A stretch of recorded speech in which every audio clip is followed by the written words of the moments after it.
What up, Schmoedown Rockers? Forgot the hat again. Unfortunately. Other than that, one thing I will not forget that I've been doing probably throughout most of the week since my last Schmoedown Rocks is apologize. One I didn't get to yet that wound up in that comment section, more so through the dungeon page that happens to be the one I'm running. So, yeah, Smets knows. He's accepted it, and then says, now put a fucking shirt on, and looks like I do. Hopefully you're happy. Also, hopefully you like the Phineas and Ferb joke. I don't know if you don't even know about that anyway. I mean, we're kind of a 10-year gap here. But anyway, but then again, maybe you do, but your nieces may have watched it at one point. I'm not sure. I think mine might have, but I think it was more my cousin. But anyway, enough about me on that. It's more about Jeannine the Machine this week. And also figuring in other things, like apparently speaking to the dungeon while I'm at it, before I get to Jeannine's stuff.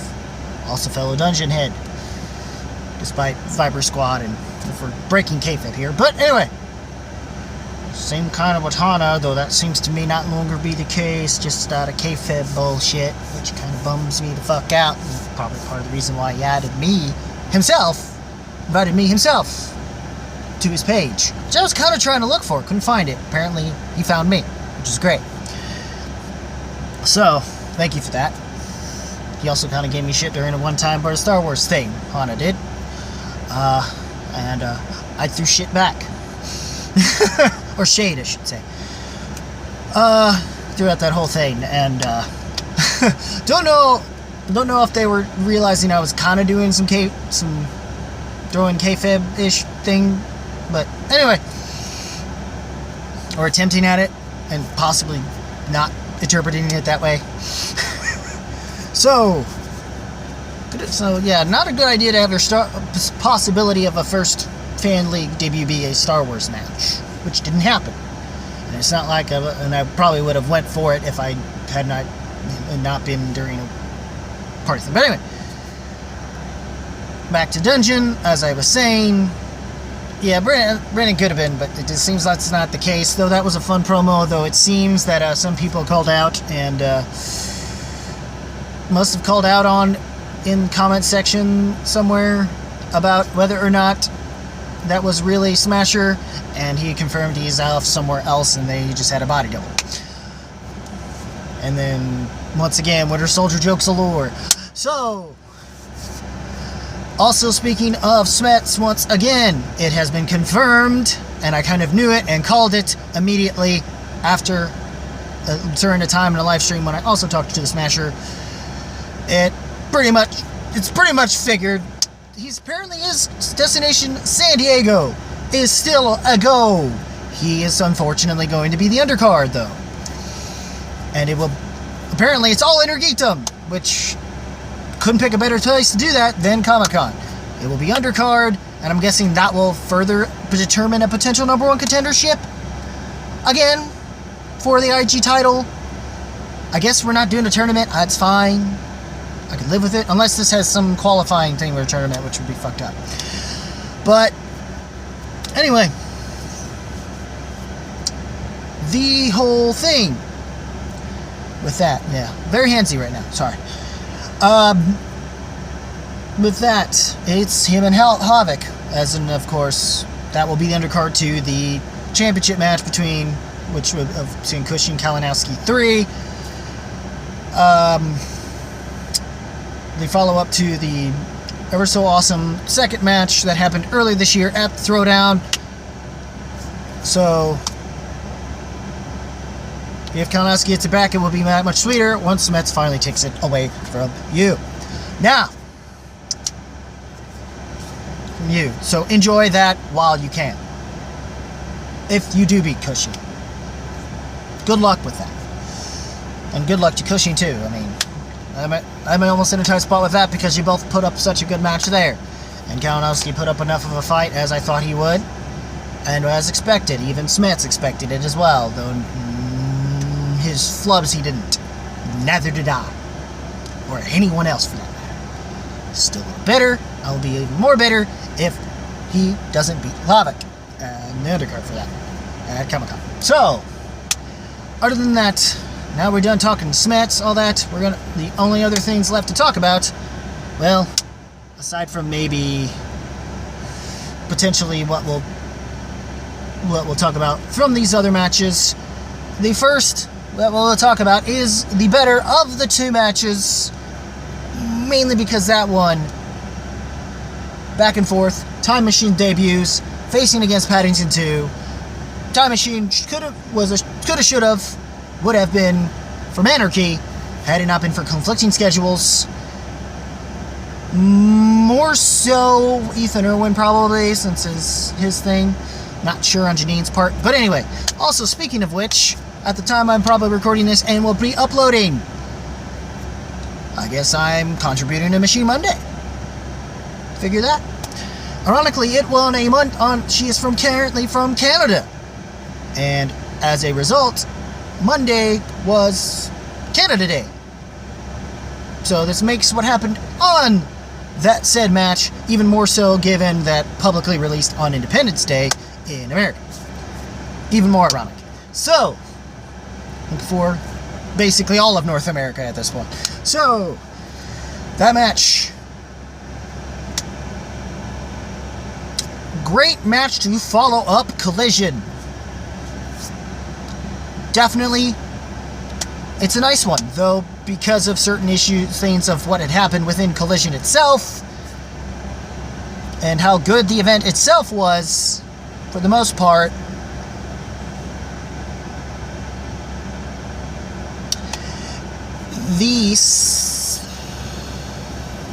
Stupid blanking.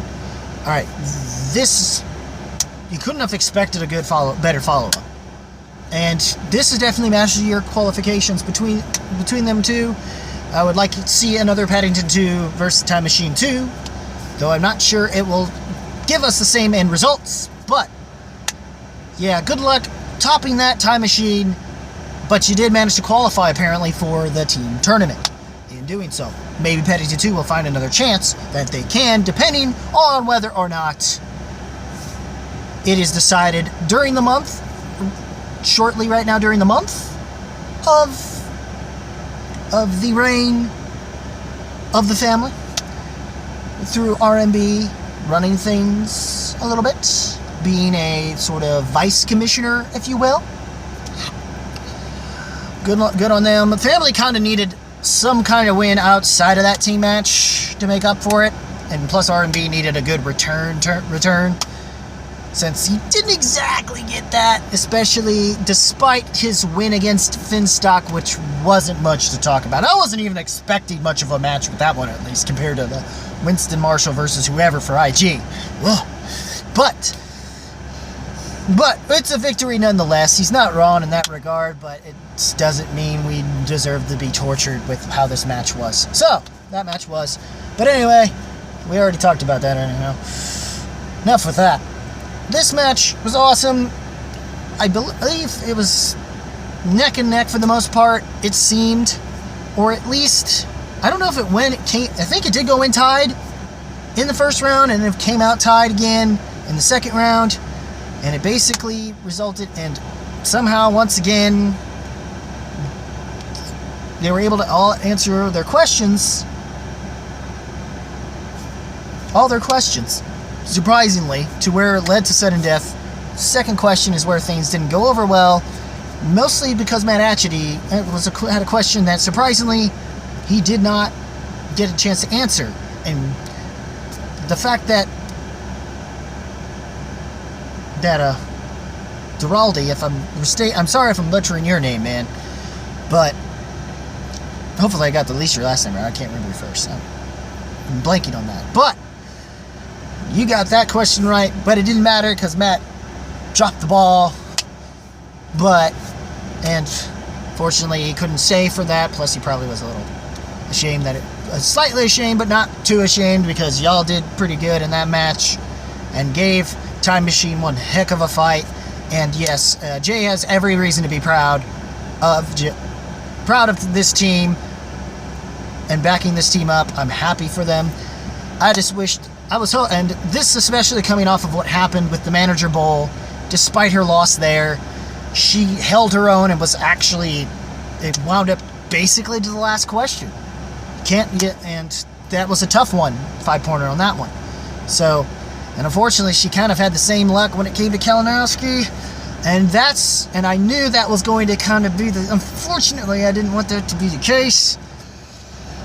But, it seems momentum is happening, and yeah, we can't underestimate Kalinowski anymore in anything whatsoever.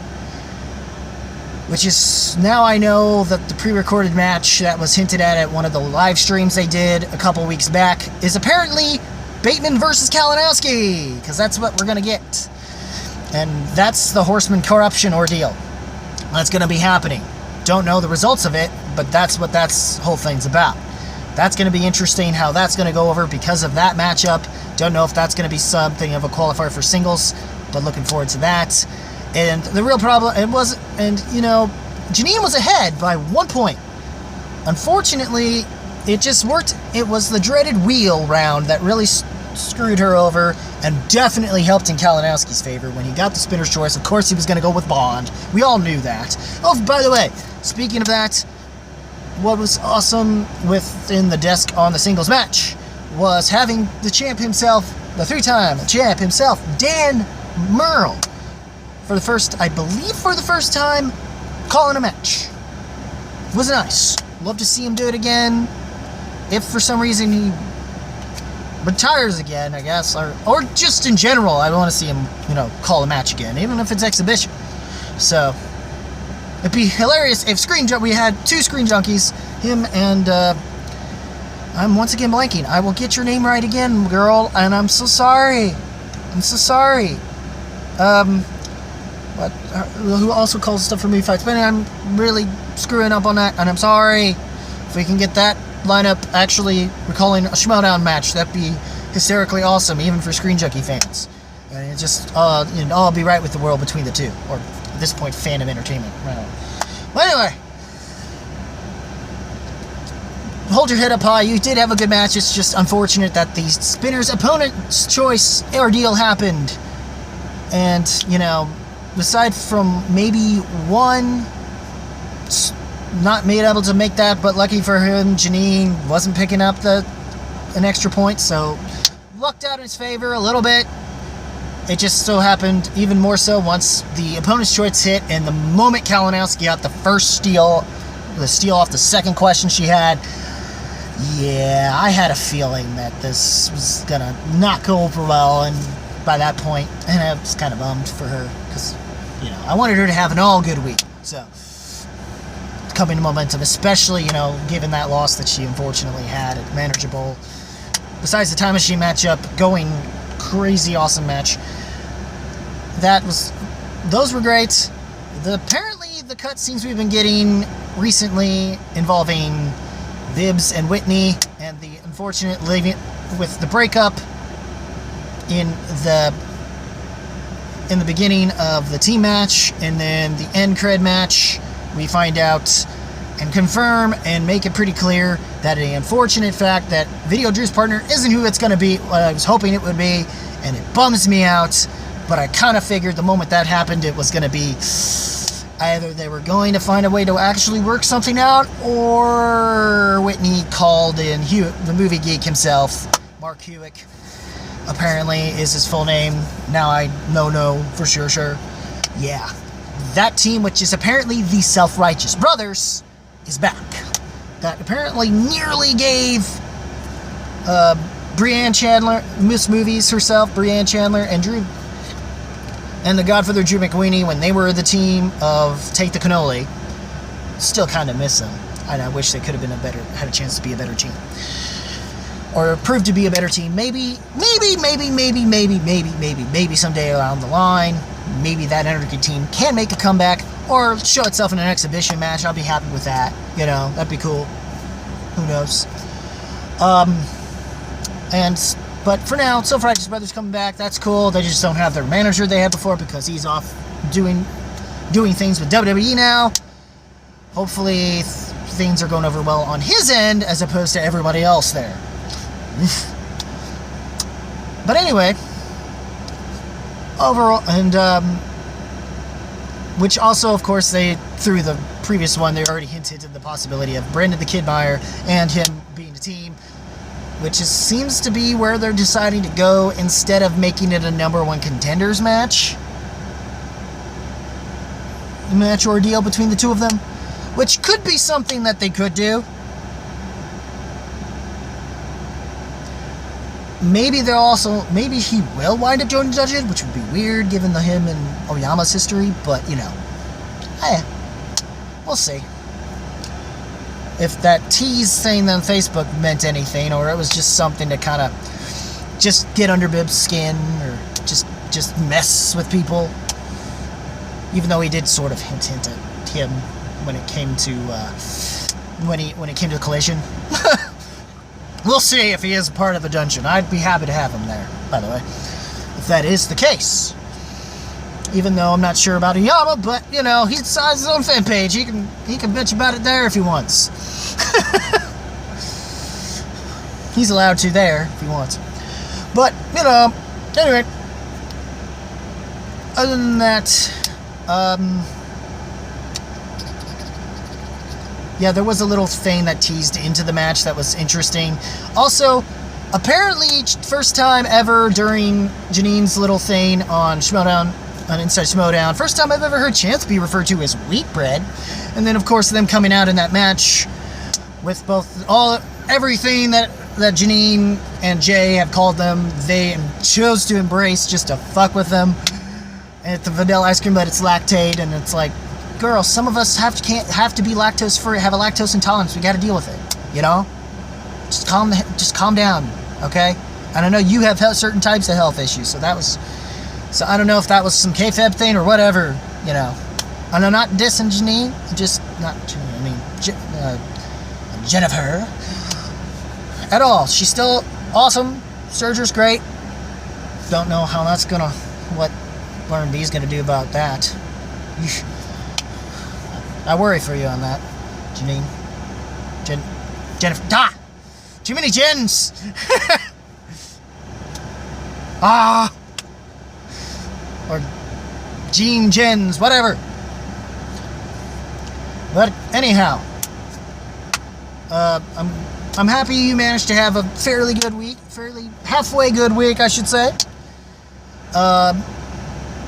And hopefully, hold your head high, Jeannine, despite this loss. You were able to somewhat hold your own as much as you could, given the circumstances of that wheel round. And once again, Ken deciding to try to do things. I did love his little comment there, and then apparently Ben and Kalinowski getting up, going at it. I'm looking forward to that matchup. We'll probably back Ben a little bit for Action Army reasons, despite, Action not being a thing anymore in the Schmoedown, but,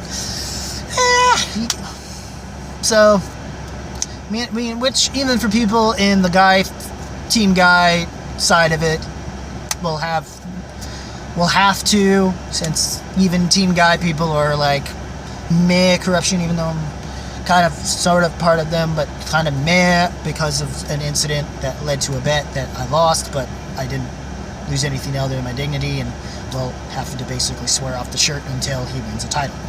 So, which was not part of the bet, I just added that on my own personal whim. So, and apologies, and Brian Chandler, my apologies to you on that incident from last week.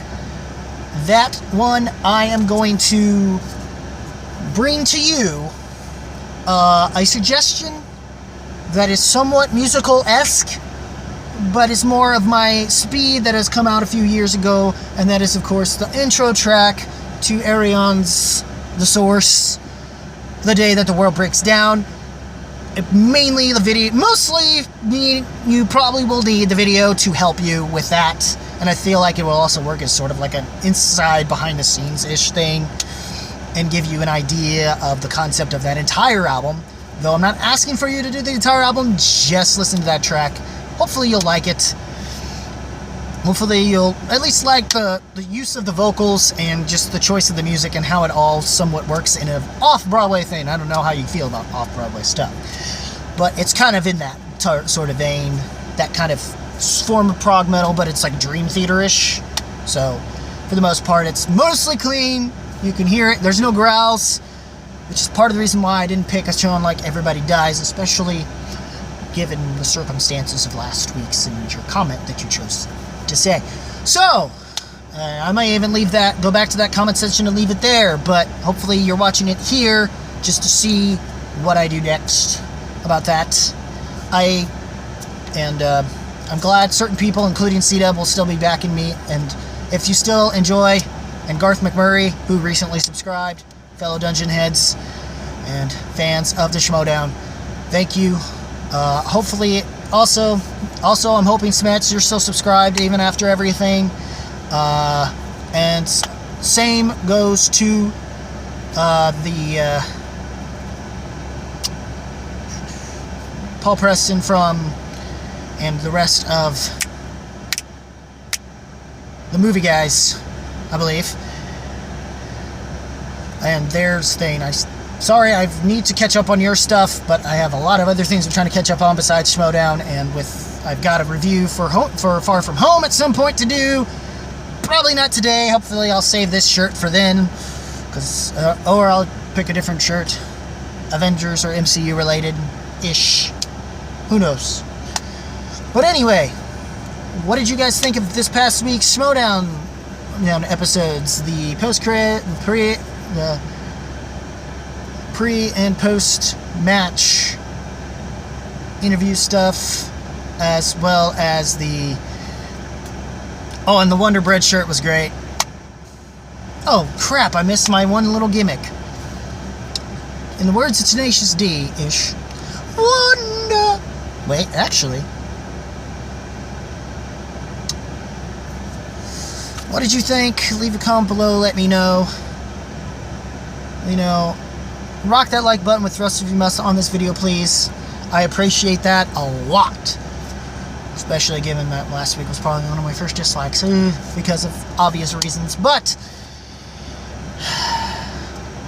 anyways, also link in the description to the Facebook page for Random Rock and Roll with some reviews. Also check out the Schmoedown. Also, if you are on Facebook, look up there. Probably also look for Schmoedown on Twitter, on all those places. But as far as Schmoedown Rocks and my stuff through Random Rock and Roll with some reviews, look through the description there. Also, like and follow me there.